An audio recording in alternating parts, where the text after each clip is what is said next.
Vamos a ir al libro de 1 Corintios, capítulo 10. Y allí leemos desde el versículo 1. Hoy deseo compartir con vosotros un buen mensaje sobre la gracia de Dios. Un mensaje que nos traerá mucha orientación y mucha revelación a nuestras vidas. Revelación. Vamos a tener mucho material en sentido positivo que nos va a llevar a un cambio positivo y no a tener dudas, sino nos va a traer libertad o nos va a liberar en muchos aspectos. La gracia de Dios ha cambiado nuestra vida, ¿verdad? Y así también puede cambiar tu vida. Y nosotros recién estamos al comienzo de esos cambios tan maravillosos que Dios hace en nuestras vidas.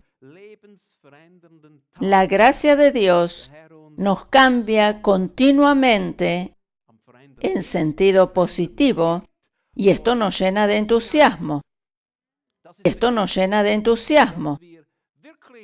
Es maravilloso esperar del Señor que Él haga cosas en nuestras vidas que nosotros ni siquiera nos imaginaríamos que son posibles. La gracia de Dios tiene mucho que ver con acabar con ciertas cosas del pasado y hacer nuevos comienzos. ¿Recuerdas que cuando comenzamos las reuniones aquí en este nuevo edificio fue como hacer un corte con el pasado y comenzar una nueva etapa? Y esto mismo sucede a menudo en nuestras vidas cuando escuchamos su palabra y más precisamente la palabra de su gracia. Acabamos con cosas del pasado y hacemos un nuevo comienzo. Dejamos cosas de lado, cosas que eran del pasado o viejas y comenzamos de nuevo. 1 Corintios, como dije, capítulo 10, y allí leemos desde el versículo 1. Pablo habla aquí, esta carta la escribió Pablo, y nos dice, porque no quiero, hermanos, que ignoréis que nuestros padres todos estuvieron bajo la nube y todos pasaron el mar. Y todos en Moisés fueron bautizados en la nube y en el mar. Y todos comieron el mismo alimento espiritual. Y todos bebieron la misma bebida espiritual, porque bebían de la roca espiritual que los seguía, y la roca era Cristo. ¿A qué se está refiriendo Pablo aquí? Vamos a sintetizarlo y decir que él habla de la salida de Egipto del pueblo de Israel. Hace algunas semanas que estamos tratando el tema del amparo y refugio que hay bajo la cubierta de la gracia de Dios. Y como dije, estamos hablando de ese tema y habíamos observado que el Salmo 91 nos habla con claridad de la gracia y de la fe. Hay una estrecha relación entre la gracia y la fe y por eso lo vemos también en el Nuevo Pacto. Es como lo vimos la semana pasada al observar los que simbólicamente representan a Abraham y Sara. Ellos eran esposos, pero eran medio hermanos. En otras palabras, lo que nos quiere decir la palabra con esto es que la gracia y la fe pertenecen a la misma familia.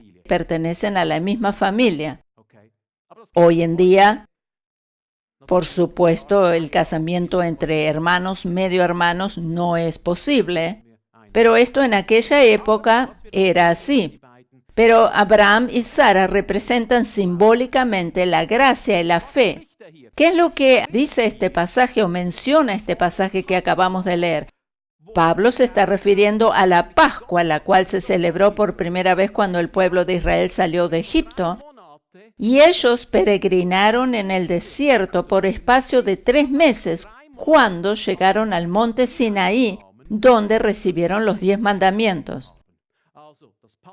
O sea, salieron de Egipto y celebraron la Pascua y 3 meses después recibieron la ley en el monte Sinaí. Y en estos 3 primeros meses, los primeros 3 o 4 versículos de 1 Corintios capítulo 10 nos hablan precisamente de este espacio de tiempo, desde que salieron de Egipto hasta el monte Sinaí. Lo que vemos aquí sucedió con el pueblo de Israel. Todos pasaron por el mar, que es lo que se refiere aquí, al Mar Rojo, allí donde el ejército de Faraón pereció. Alguien dijo alguna vez, bueno, ¿cómo vas a creer esto si en esas historias que están en la Biblia no puede ser que el ejército de Faraón se puede haber ahogado allí? Si había tan poca agua que solo llegaba a la altura de la rodilla. Bueno, justamente digo yo que es mucho más grande el milagro, porque si había tan poca agua, ¿cómo es que se hundió todo el ejército de Faraón con sus sofisticados armamentos? No era que el agua estaba tan baja, sino que Dios las abrió y luego las volvió a juntar. Y eso hizo que se hundiera o pereciera el ejército de Faraón. Pero también vemos la nube, porque nos habla de la nube. ¿A qué se refiere esta nube? A la nube con la cual Dios les guiaba, la cual les otorgaba sombra durante su paso por el desierto, les daba un amparo durante el día y los guiaba también. Y en la noche les daba calor con la columna de fuego. Por eso Dios les protegía y les daba calor en esas noches frías del desierto. Así es que nos habla que pasaron por la nube y por el mar. Y nos dice incluso que fueron bautizados en la nube y en el mar. Pero vemos lo que sucedió después de celebrar la Pascua a la salida de Egipto. Nos habla del mismo alimento. ¿Y cuál era ese alimento espiritual? Era el maná que recibieron en el desierto, porque en el desierto tenían hambre. En el desierto tenían hambre. Y también tenían sed. Y Dios les dio maná y les dio agua de la roca. Por eso dice en el versículo 4 que bebieron la misma bebida espiritual, porque bebían de la roca espiritual que los seguía. La roca era Cristo. En realidad recibieron 2 veces agua de la roca. Todos estos puntos que yo estoy mencionando aquí, tú los puedes leer en detalle en los libros de Éxodo y Números, respectivamente. Pero esto es lo que sucedió los primeros 3 meses desde su salida de Egipto. También Dios les envió codornices o carne. Cuando recibieron maná, también recibieron carne en forma de codornices. Lo interesante aquí, y que nos muestra, nos da una dirección, esto que sucedió, este milagro o estos milagros que recibieron de parte de Dios en los primeros 3 meses de su peregrinaje por el desierto, se repitió después que recibieron la ley. Esto se repitió después que recibieron las tablas de la ley. Lo interesante es que en esos primeros 3 meses, desde que salen de Egipto hasta el monte Sinaí, reciben maná, reciben codornices, la columna de fuego, la columna de nube que los protege, y luego viene la ley en el monte Sinaí y siguen su peregrinaje. ¿Y sabes una cosa? Todo se vuelve a repetir. Después del Sinaí, les vuelve a dar maná, les vuelve a dar codornices y les vuelve a dar Dios agua de la roca. Todo se repite, todo se repite. Es como que a Dios le agrada bendecirnos siempre de manera doble. Ellos no solo recibieron una vez maná, sino 2 veces. No solo una vez menciona la palabra que recibieron agua de la roca, sino 2 veces. No solo una vez menciona la palabra que recibieron agua de la roca, sino 2 veces.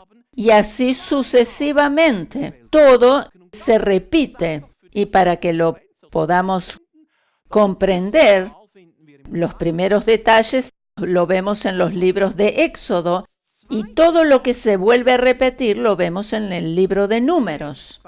Porque cuando ellos estaban en el monte Sinaí y reciben la ley, ellos acampan allí y están aproximadamente un año. Entre medio está el libro de Levítico, donde nos narra todas las leyes que además recibieron, para lo cual fue necesario ese tiempo. Por eso sucedió esto. Pero si observamos los hechos de manera cronológica, vemos que en el libro de Éxodo se relata la salida de Egipto, luego Levítico se relata el año que acamparon cerca del monte Sinaí, donde recibieron todas las leyes, y los relatos de la continuación de su peregrinaje son relatados en el libro de Números. Pablo, en su primera epístola a los Corintios, está relatando los hechos del pueblo de Israel desde la salida de Egipto hasta el monte Sinaí. Observamos que desde el versículo 5, el tono de voz es diferente. Desde el versículo 5, las cosas se ponen mucho más serias.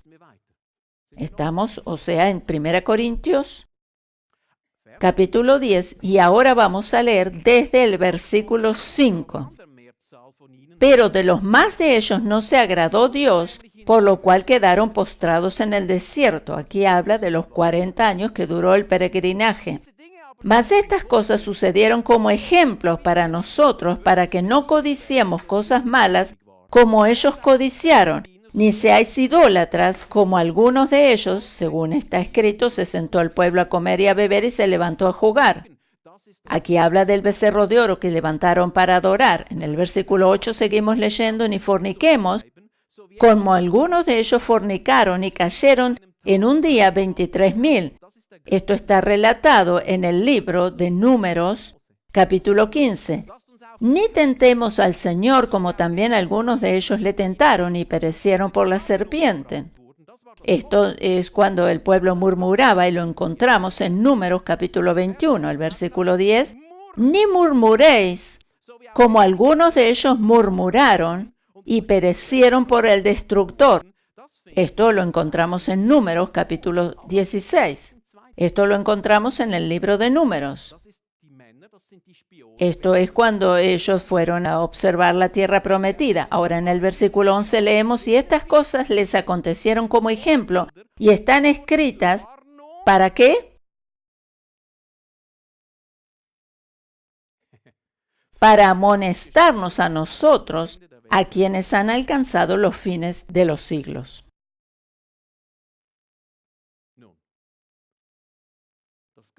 Lo importante aquí es lo siguiente. Con este pasaje somos advertidos de parte del Señor. Aquí somos advertidos. Nos da el Señor una advertencia.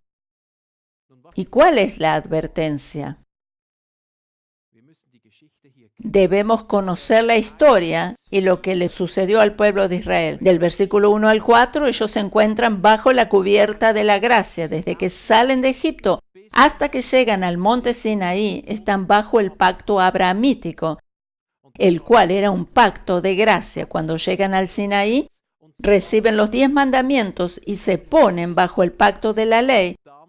Y allí ese pacto fue hecho con Moisés. Desde allí el tono en que Dios trata con ellos es muy diferente. Podemos notar la enorme diferencia a partir del versículo 5. Primero están bajo la gracia y desde el versículo 5 las cosas comienzan a cambiar. Desde el versículo 1 al 4 ellos están bajo el pacto de la gracia y desde el versículo 5 están bajo el pacto de la ley. Y ahora les empiezan a suceder cosas malas. Ellos mueren, están enfermos. El peregrinaje se hace muchísimo más largo. Todas estas cosas no las vemos antes. Y no podemos decir que el pueblo se hubiese comportado de manera diferente antes. Desde el versículo 1 al 4 o hasta llegar al Sinaí, ellos murmuraban y se quejaban, solo que ellos se mantenían bajo el pacto abrahamítico y nadie padecía consecuencias negativas a causa de su comportamiento. Nadie se enfermaba o se moría o tenía que permanecer largo tiempo en el desierto. ¿Por qué? Porque estaban amparados bajo la cubierta de la gracia.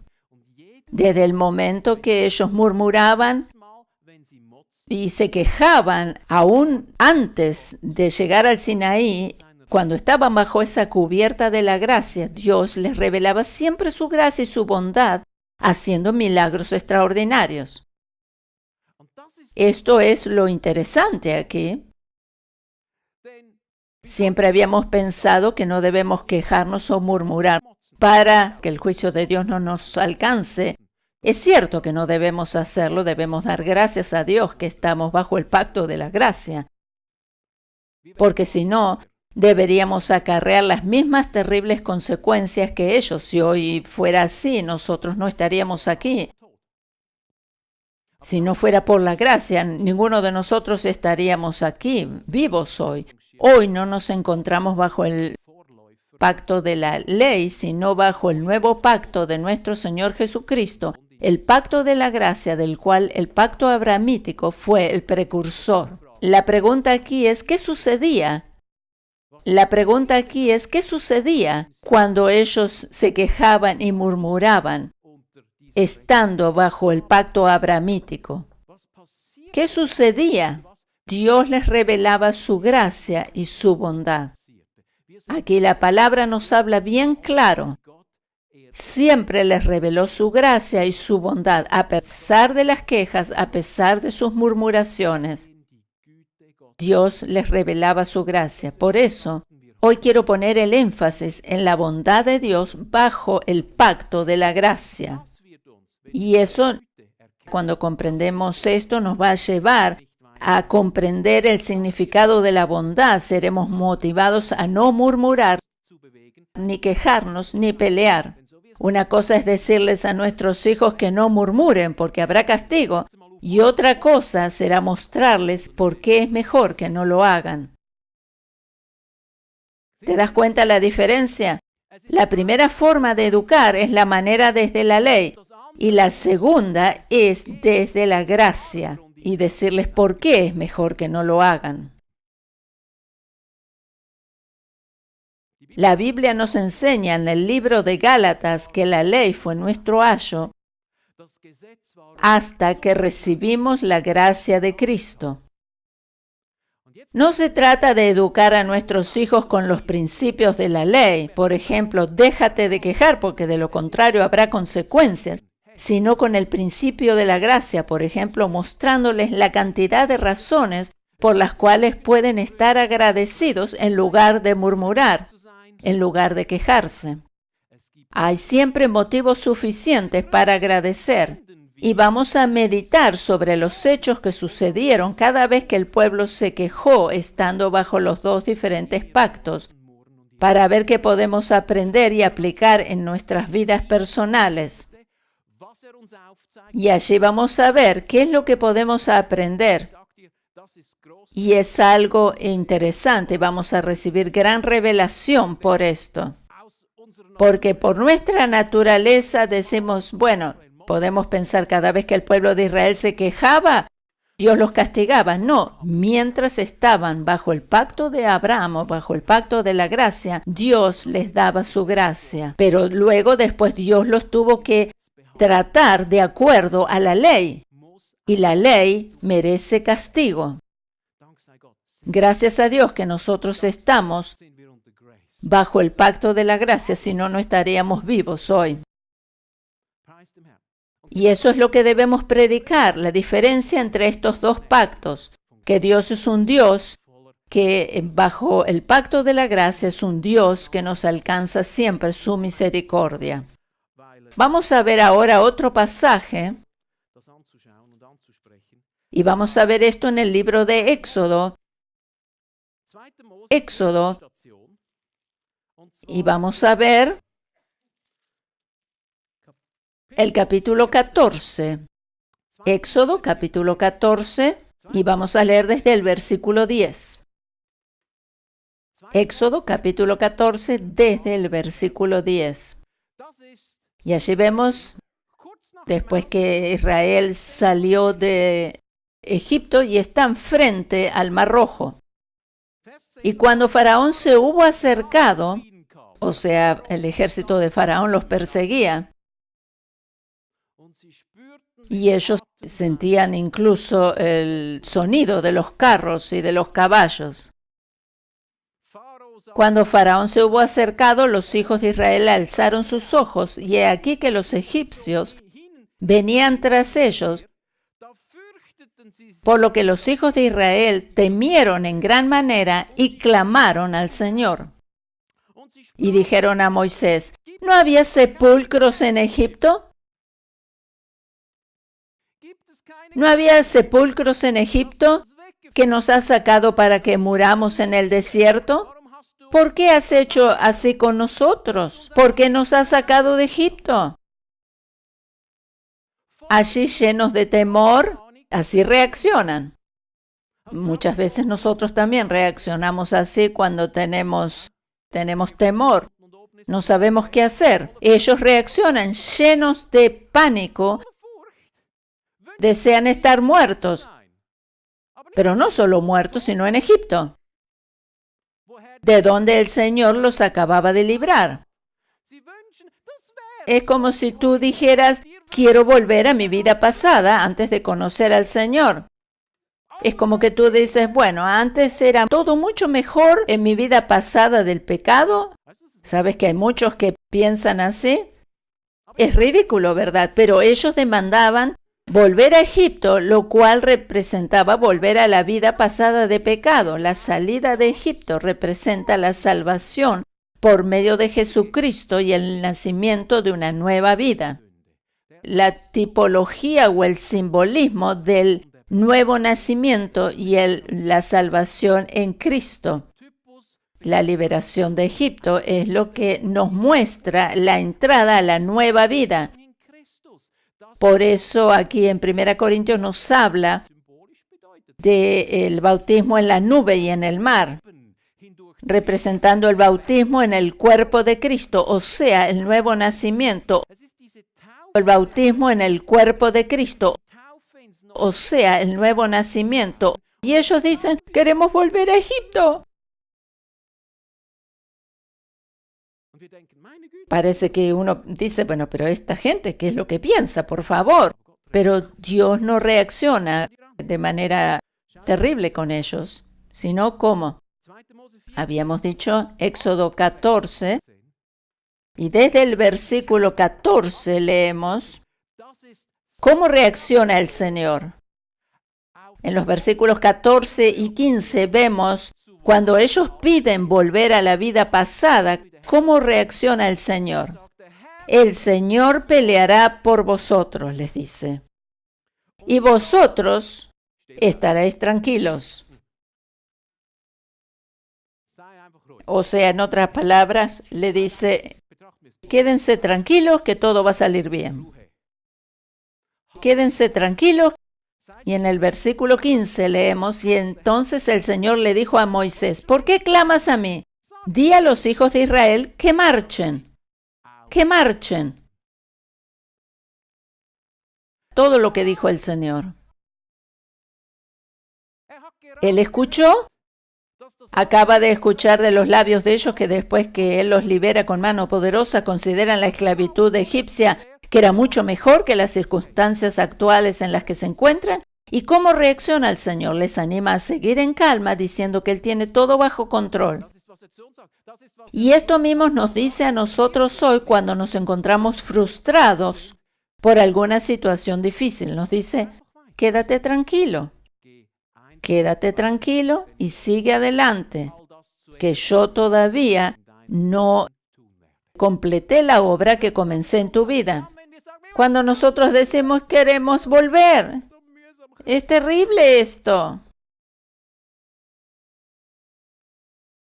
¿Cómo es que reacciona el Señor? No es que los castiga como si fuera el pecado imperdonable. ¿Sabes Lamentablemente, en cuantos círculos cristianos, una expresión así sería considerada como el pecado que no tiene perdón. Esto no es así. Es algo maravilloso. Si Cristo perdonó todos nuestros pecados, significa también que ese pecado está perdonado también, el pecado que consideraríamos imperdonable. En otras palabras, un creyente no puede cometer el pecado imperdonable. Esto es gracia. Si Él perdonó todos nuestros pecados, quiere decir que no vamos a cometer ese pecado. Y si tuviéramos la tentación de cometerlo, Él ya lo perdonó. Esto es justamente lo que sucede aquí. Ellos quieren volver a Egipto. Es como decir, queremos volver a nuestra vida pecaminosa. Y Dios te dice, cálmate. Sigue adelante, yo me encargo de la situación. Es como que Dios te dice, cálmate, sigue adelante, yo me encargo de la situación. Esto es maravilloso. No es que Dios te dice, bueno, ahora vas a ver, ahora te viene la consecuencia. Dios te dice, cálmate y sigue adelante. Yo me encargo de la situación. Yo creo que si dejáramos el mensaje allí, podríamos ya tener bendición suficiente, pero hay más que podemos leer. Tú puedes estudiar este pasaje en tu Biblia y no encontrarás otra respuesta de parte de Dios a sus quejas que esa.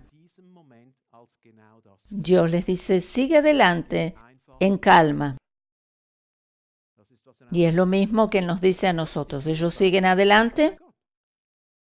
Y como siempre sucede, no solo se frustran una vez,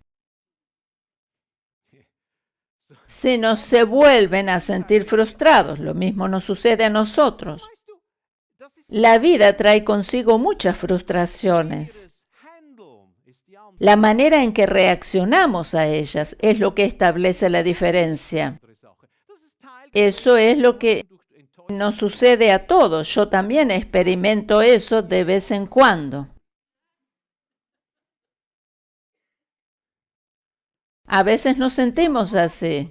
Y yo sé cómo es, yo también lo experimento. Algunos dicen, bueno, tú eres el pastor, tú siempre estás en un buen nivel espiritual. Pero es claro que yo también paso por esas experiencias. Y hay cosas que me hacen sentir frustrado. Pero ¿sabes una cosa? Yo he aprendido a seguir hacia adelante en calma, dejando las cosas en manos del Señor. Esto es lo que ellos tuvieron que aprender. Y esto es lo que sucedió.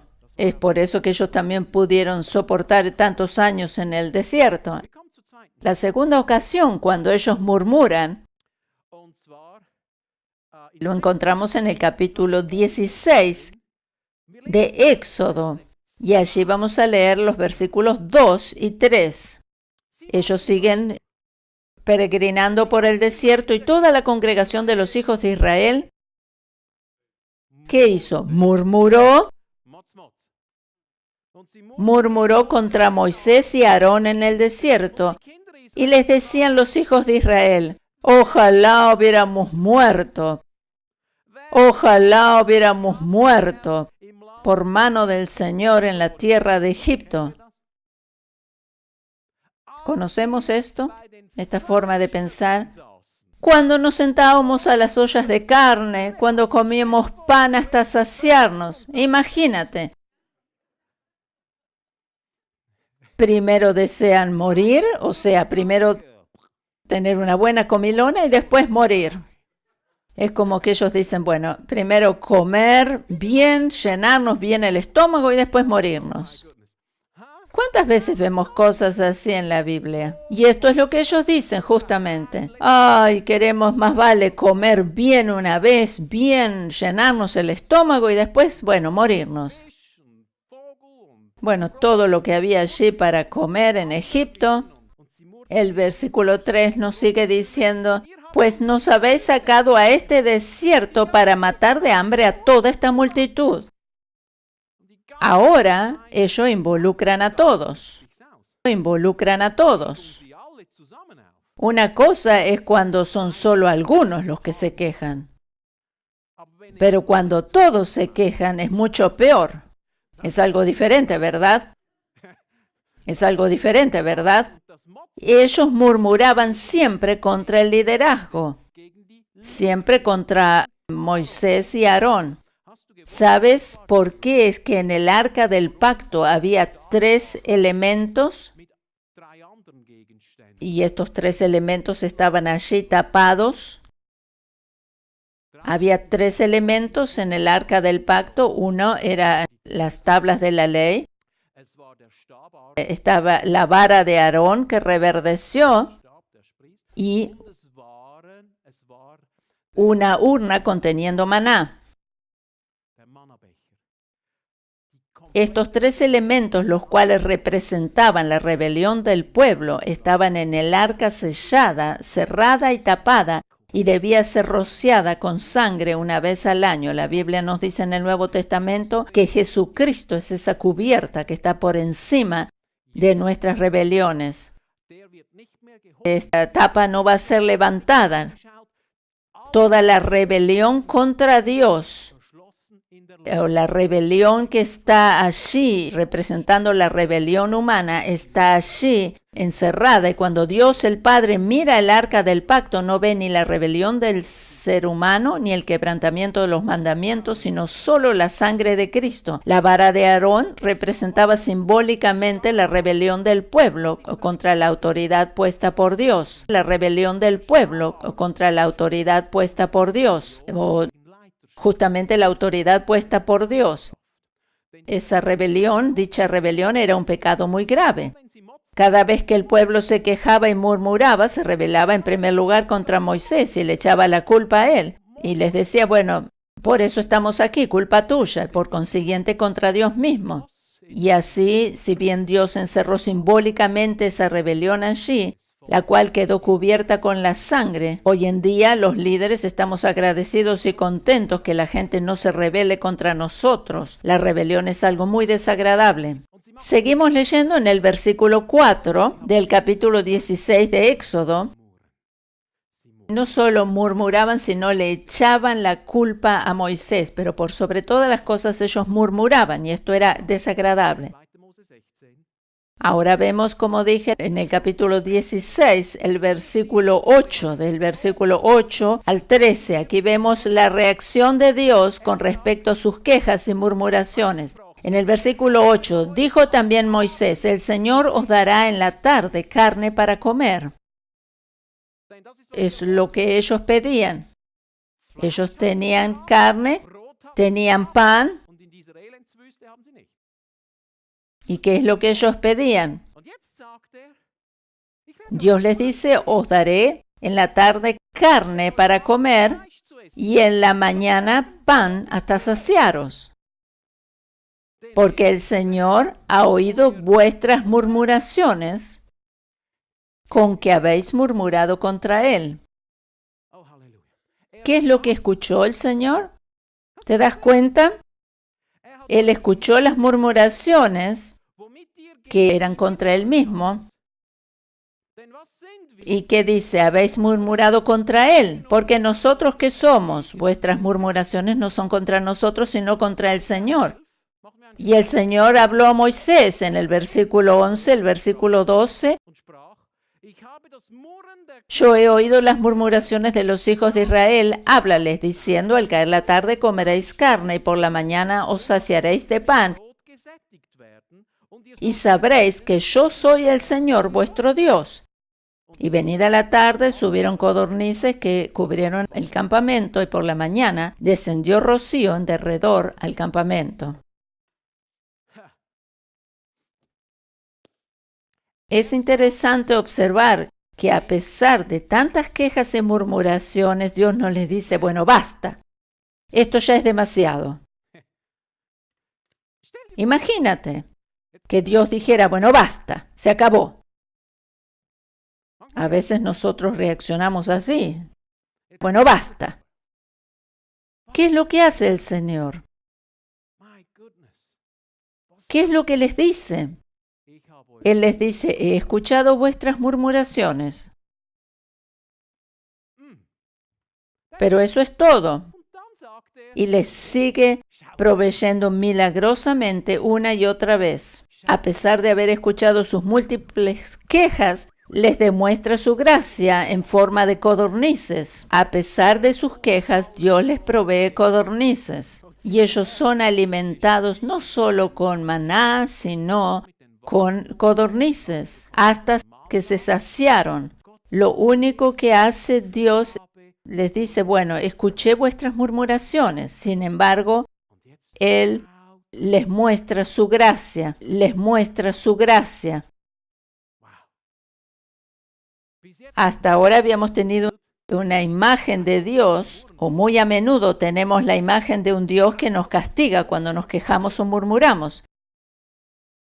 Sin embargo, aquí vemos lo contrario. A veces decimos, bueno, lo que te sucede hoy, si te sucedió alguna cosa o alguna cosa que se te rompió en tu casa o te salió mal, es porque hiciste algo malo y Dios te está castigando. ¿Cuál es la imagen que hemos tenido siempre de Dios? Que cuando nos quejamos o murmuramos nos viene el castigo, que siempre en la murmuración nos lleva a un castigo. Yo no estoy diciendo con eso que murmurar está bien, ni que es algo bendecido. Yo no estoy diciendo con eso que murmurar está bien. Yo no estoy diciendo eso. Pero creo que si comprendemos más sobre la gracia de Dios, tendríamos motivos más que suficientes para dejar de quejarnos por cualquier cosa y seríamos mucho más agradecidos, porque el Señor nos muestra su gracia. Es cierto que el Señor escucha cuando nos quejamos, pero Él nos revela su gracia. Yo creo que esto nos entusiasma, ¿verdad? Saber esto. Por eso es que los primeros 4 versículos de 1 Corintios capítulo 10 nos muestran la enorme gracia de Dios a pesar de sus murmuraciones, a pesar de sus quejas. Nosotros tendemos a pensar en primera instancia que Dios siempre nos castiga, pero la verdad es que estando bajo la cubierta de la gracia, Él nos muestra siempre su misericordia porque mira la sangre derramada de Cristo que está por encima de nuestra rebelión y de nuestras murmuraciones. Cuando vemos los 3 elementos que estaban dentro del arca del pacto y lo que ellos representaban, nos damos cuenta que el pueblo con sus quejas y con su rebelión demostró la incredulidad en la provisión de Dios. Habíamos dicho lo que representaba cada uno de estos 3 elementos. Representaban en resumidas cuentas la incredulidad en la provisión de Dios. Pero aquí vemos que ellos dudan de Dios, que Dios los va a sostener y a proveer. Y Dios les dice, mírame, y les mandó el maná y las codornices. Sin embargo, Dios les demuestra una y otra vez su gracia, aún a pesar de sus fracasos. Dios demuestra una y otra vez su gracia, aún a pesar de sus fracasos. ¿No es algo maravilloso esto? Dios les demuestra una y otra vez su gracia, aún a pesar de sus fracasos. Si continuamos leyendo este pasaje, encontramos que una vez Dios les dice que junten la porción de maná para el consumo diario, pero en un determinado día junten el doble para no hacerlo al día siguiente. Ellos tampoco obedecen y Moisés se enoja. Pero la Biblia no nos dice que Dios se enojó con ellos, sino que fue Moisés quien se llenó de ira. No fue Dios quien se enojó con ellos. No fue Dios quien se enojó con ellos. Dios siempre los trató o les recompensó a pesar de sus errores. ¿No nos habla esto de la gracia de Dios? Pero hay otro pasaje que quiero considerar con vosotros hoy. Y esto lo vamos a encontrar en el capítulo 17 del libro de Éxodo, desde los versículos 2 al 6. Éxodo 17, versículo 2. Y altercó el pueblo con Moisés y dijeron, Ahora discuten con Moisés y les dice, danos agua para que bebamos. Y Moisés les dijo, ¿por qué altercáis conmigo? ¿Por qué altercáis conmigo? Pueden ir a otro y no siempre altercar contra mí. ¿Por qué tentáis al Señor? De a poco se estaba cansando Moisés. Ya no aguantaba más. Así que el pueblo, dice el versículo 3, tuvo allí sed y murmuró contra Moisés y dijo, otra vez murmuraron y dijeron, ¿por qué nos hiciste subir de Egipto para matarnos de sed a nosotros, a nuestros hijos y a nuestros ganados? Ahora no solo hablan de ellos, sino que involucran a los hijos y a los animales, se ponen sentimentales y las mujeres dicen, sí, ay, todos se quejan. Y seguramente cuando dicen así, las mujeres se ponen a llorar y cuando hablan del ganado, los hombres dicen, sí, por supuesto, también mi ganado. Nuestros niños, nuestros hijos, los ganados. O sea, los hijos estaban con las mujeres, las madres, y el ganado estaban con los hombres. Es como que todo ahora se les viene abajo, todo va a perecer. Y todos tienen sed. Y en el versículo 4, Moisés clamó al Señor. Y en los versículos 5 y 6 vemos cuando a Moisés se le acaba la paciencia y está cansado de tantas quejas y murmuraciones. Él le dice al Señor, ¿qué hago con este pueblo que por poco me apedrearán? Y el Señor le dijo a Moisés, pasa delante del pueblo y toma contigo de los ancianos de Israel y toma también en tu mano tu vara con que golpeaste el río y ve. Cuando golpeaste el río y ve. Y he aquí que yo estaré delante de ti allí sobre la peña en Horeb. Y golpearás la peña, y saldrán de ella aguas, y beberá el pueblo. Y Moisés lo hizo así en presencia de los ancianos de Israel.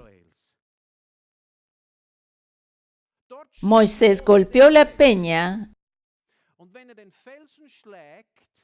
lo cual representaba la muerte de Cristo. Es una forma simbólica que Cristo fue golpeado en la cruz. Más tarde vemos que Él golpea la peña por segunda vez, cuando hubiese sido necesario solo hablarle para que brotara agua. Estando bajo la ley, esta actitud de desobediencia debía ser castigada y por eso Él no puede entrar en la tierra prometida. La peña representa a Cristo y fue molido por nuestros pecados solo una vez. Él golpea la piedra y sale agua. Por eso dice, leíamos al comienzo en 1 Corintios capítulo 10, versículo 4, todos bebieron la misma bebida espiritual, porque bebían de la roca espiritual que los seguía, y la roca, Cristo. El Señor les mostró, a pesar de sus quejas y murmuraciones, otra vez su gracia, a pesar de sus quejas y sus murmuraciones. Aquí no solo vemos que ellos se quejan, sino que la queja tiene una raíz y esa raíz es como que ponemos en duda todas las cosas. Entonces esa queja desencadena riña. Las verdaderas raíces de dicha riña es que ponían en tela de juicio las decisiones y acciones de Moisés, y por eso se quejaban. Así se quejaban contra Moisés, porque ponían en tela de juicio sus decisiones. Pero ¿qué es lo que Dios hace? Dios les demuestra su gracia. Lo acabamos de leer. Es que Dios le dice a Moisés, golpea la peña y yo estaré allí en presencia de los ancianos de Israel. Dios le dice en otras palabras a Moisés que Él está allí para apoyarlo. Dios le asegura a Moisés que él estará allí con él, respaldándolo y haciendo el milagro que ellos están necesitando. En otras palabras, con esta acción nos motiva a no tener un espíritu de pelea o de riña cuando vemos cómo Él responde misericordiosamente a la necesidad de las personas que fracasan y hacen errores. Con esta acción, Dios nos muestra, nos motiva a no tener un espíritu de pelea o de riña cuando vemos cómo Él responde misericordiosamente a la necesidad de personas que fracasan o que hacen errores. El pueblo le echa la culpa de todo lo que le sucede a Moisés, pues él es quien lo sacó de Egipto y ahora tiene que pasar esas penalidades en el desierto a causa de él. Sin embargo, Dios está de su lado y demuestra su poder ayudándolo.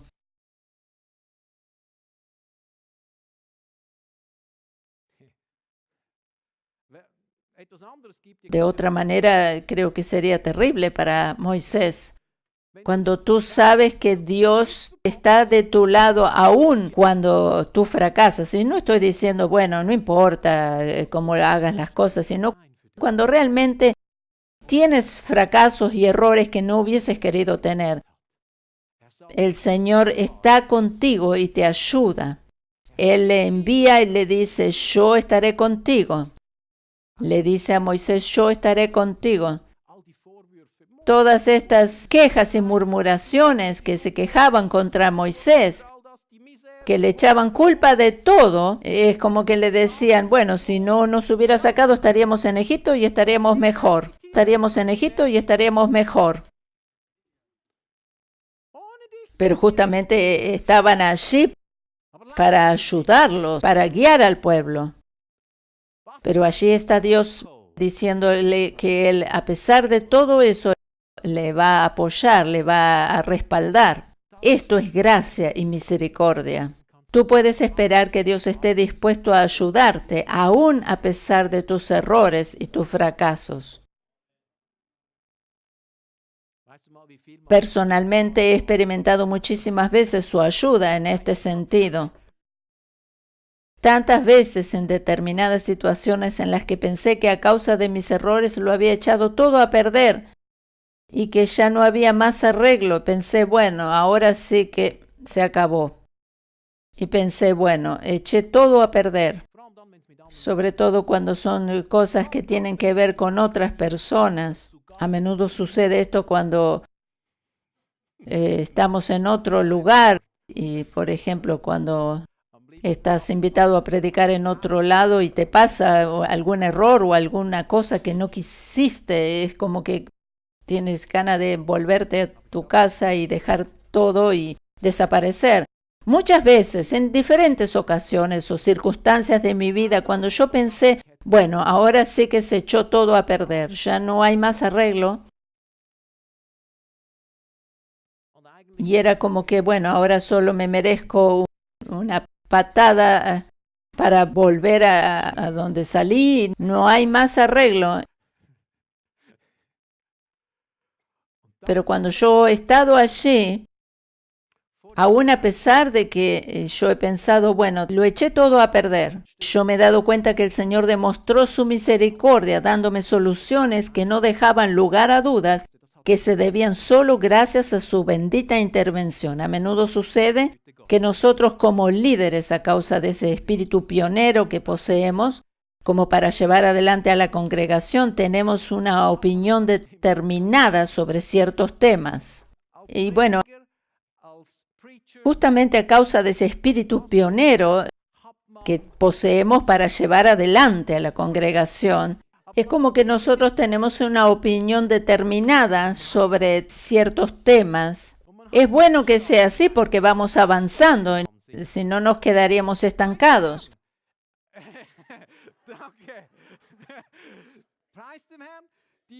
Pero si decimos nuestra opinión en el momento incorrecto, puede causar más daño que ayuda para aquellos que no están todavía maduros, por ejemplo.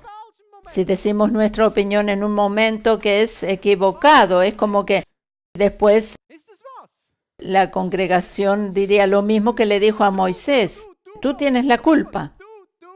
o le echaban la culpa a Moisés de la situación desastrosa en la que se encontraban.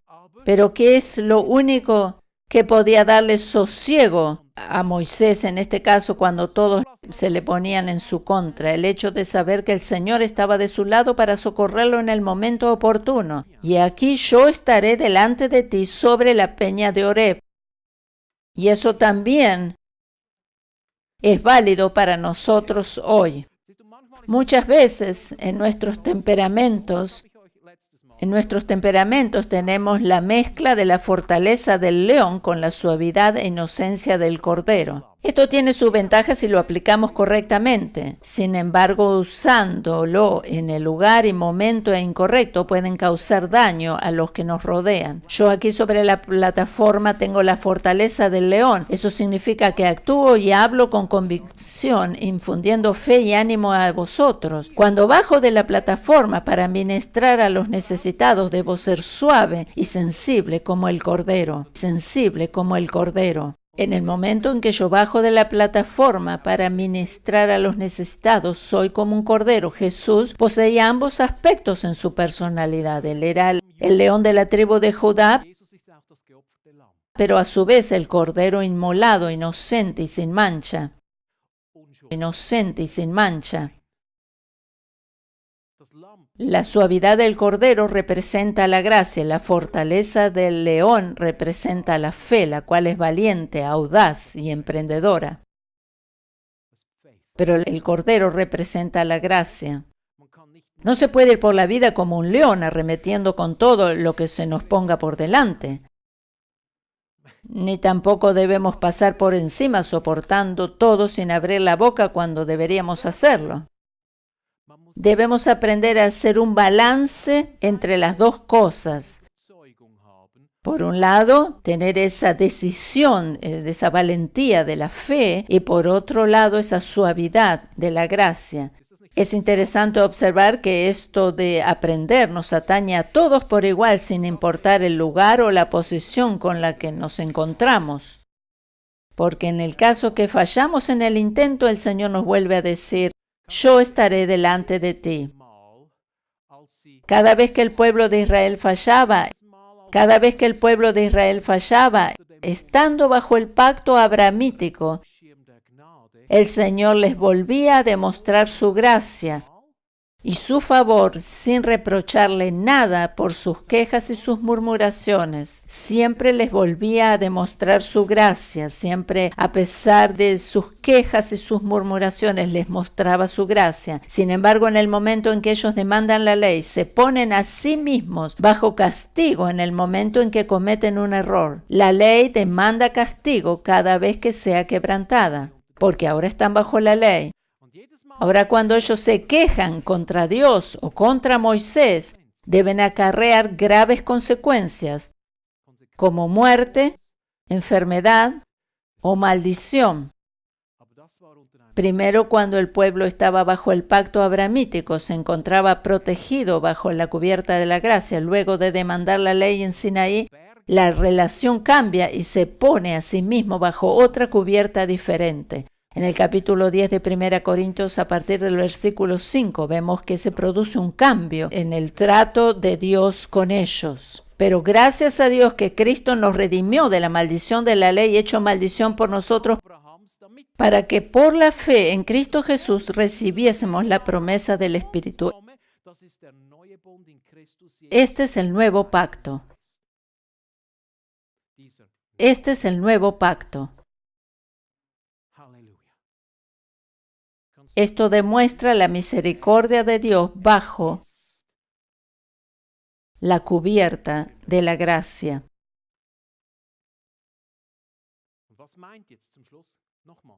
En el pasaje de 1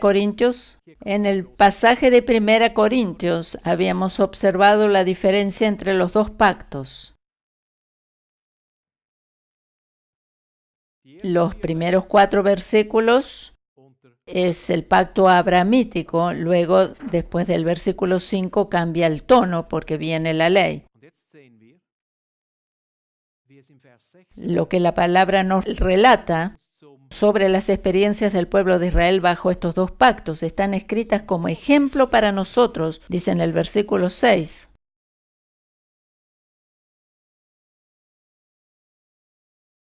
Para que no codiciemos cosas malas.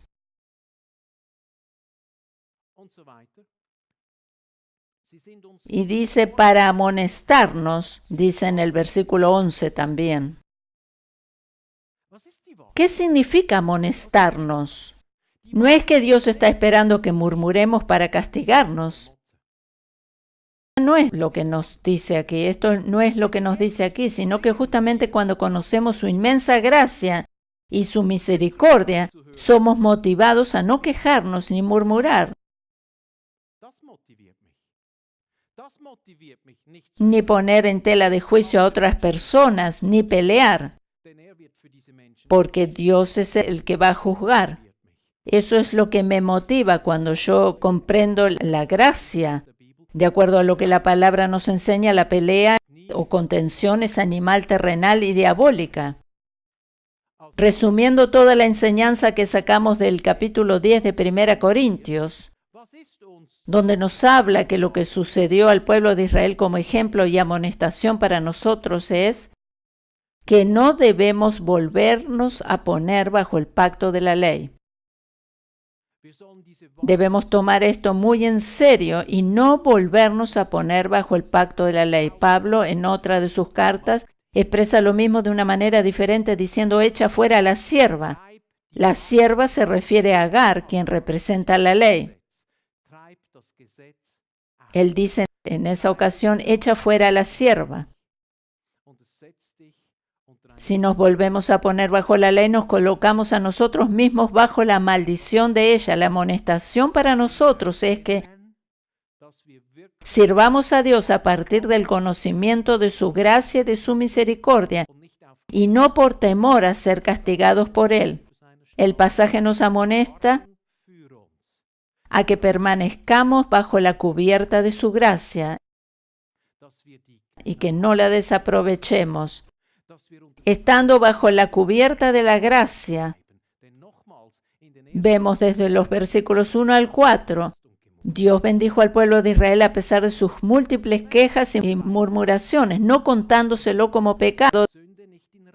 Estando bajo la cubierta de la gracia, sin embargo, estando bajo la ley, todo pecado debía ser castigado. Hay una enorme diferencia. En caso de que nosotros, quienes estamos bajo el pacto de la gracia, murmuramos o nos quejamos, debemos saber que no necesitamos temer al castigo divino por ello. Esta revelación debería motivarnos a actuar de manera diferente la próxima vez que nos encontremos frente a la tentación de abrir nuestra boca para quejarnos. La revelación de su gracia es motivo más que suficiente para mí para actuar como el Señor desea, sabiendo que Él está a mi lado para confirmar sus hechos maravillosos a mi favor cuando lo necesite. En el capítulo 10 de 1 Corintios nos muestra dos cubiertas completamente diferentes entre sí. Una es la de la ley y la otra es la de su infinita gracia.